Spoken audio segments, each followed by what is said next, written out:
Bang! It was a sharp, crisp crack of a gun that I will never forget. A stocky black man lay on the street clutching a broken bottle of vodka that he had taken from the Tiger Cat's liquor store around the corner on Kirchville. The vodka was quickly emptying onto the asphalt. Blood began soaking the side of his shirt and spilling onto the black pavement beneath his body.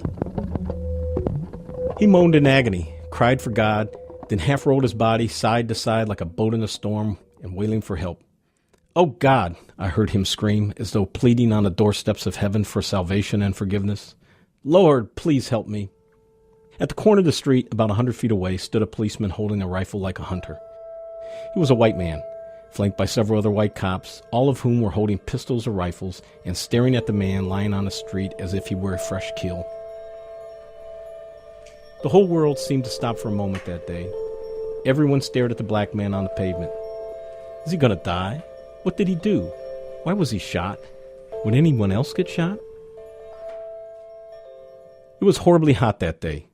I was a skinny, 11-year-old white kid living in a mostly black neighborhood. My mother, 2 sisters, baby brother, and I lived in an attic apartment of a Victorian fire trap. A stepfather stayed there occasionally. On this day, a Tuesday, I was sitting on the floor near a front window, staring out over the street and the rooftops when I heard the shot. It was the 3rd straight day I had watched from inside, and I was bored.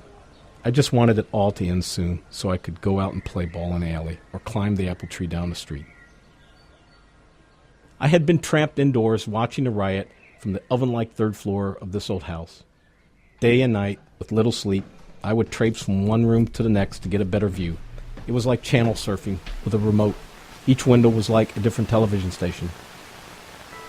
From the kitchen window, I watched neighbors in the apartment building, no more than 100 feet away, carry on an intense gun battle with a police helicopter and cops on the street. From the back bedroom, I could see people cramming looted goods in every nook and cranny of their garages. The front room window was the best. I could sit for hours and watch people running up and down the street looting all the stores along Kirchville. The lucky ones stole shopping carts out of the A&P and ran back and forth from the store as if they were playing that TV game show Supermarket Sweepstakes. It was a cat-and-mouse game between the neighbors and the police. The stores would fill up with non-paying customers, and minutes later, the police would roar in like the cavalry, and everyone would run for daylight. This went on time and again without incident, until that shot rang out. The man's moans had softened. The police had surrounded him, pointing their guns as though he were about to jump up in a miraculous recovery and escape. Instead, his blood continued to form a large pool next to the puddle of vodka. I sat staring at the scene on the street that day. I did not understand why a man could be killed over a bottle of vodka. A bunch of places had been set on fire, and no one was killed over that. People firing guns at the police weren't killed. Others who had pulled up cars to stores and filled them to the breaking point, they weren't killed. This man was shot, I figured, because he was old and slow. If he could run as fast as I could, he would have gotten away. Everyone else did. The cops looked over the man on the street and forced the broken bottle out of his clutch. They had called for more police in a car to take the victim away. As they prepared to drag him off the street, an officer with a rifle looked up at the window and saw me.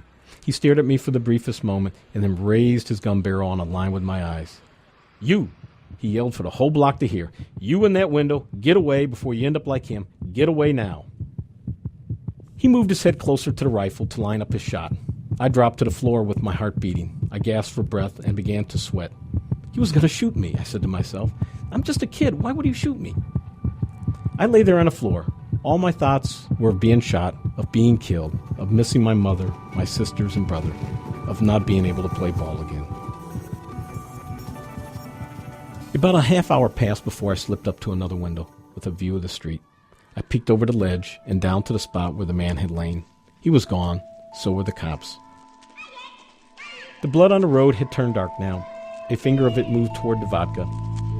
As the day wore on, more people came out of their houses. The cat-and-mouse game resumed. I went over to the kitchen window to see what was happening at the apartment building, and then to the back to see if anything was happening in the alley. My name is Mike Mcbride. I'm a lifelong Detroiter and grew up in the middle of the riots in 1967.